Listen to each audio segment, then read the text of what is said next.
Ako naman ang lilipat. Ganyan yan. Yan.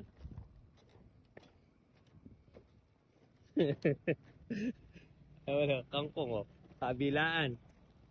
Kaya pala merong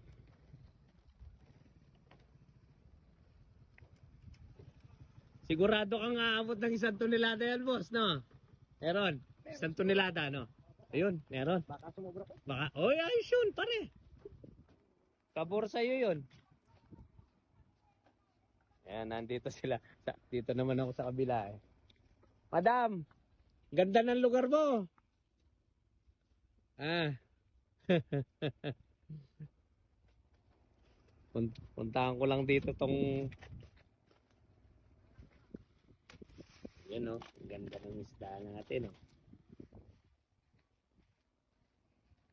Ang ganda ng lugar nito. Ma'am, i-video ko lang no. Ganda yung lugar mo eh. Ayan o. Ganda ng place mo, ma'am.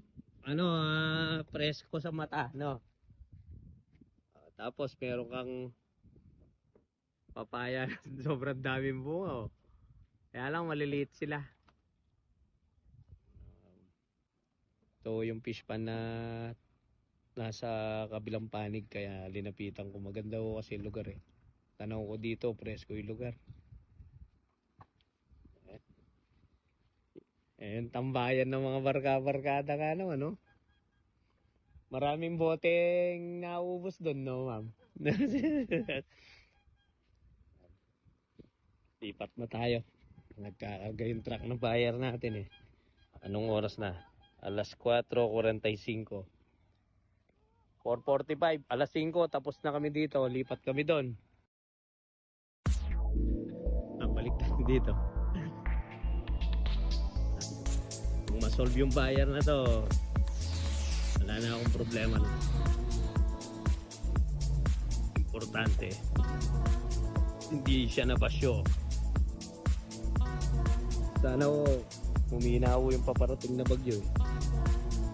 Bukas, malamang wala akong schedule muna po dito dahil paghahandaan ko yung safety muna ng sitwasyonan bukas dahil parating na yung bagyo.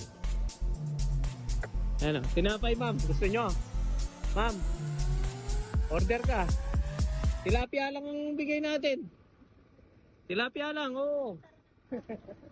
Okay, pre, tilapia muna. O kaya tayo may pwesto.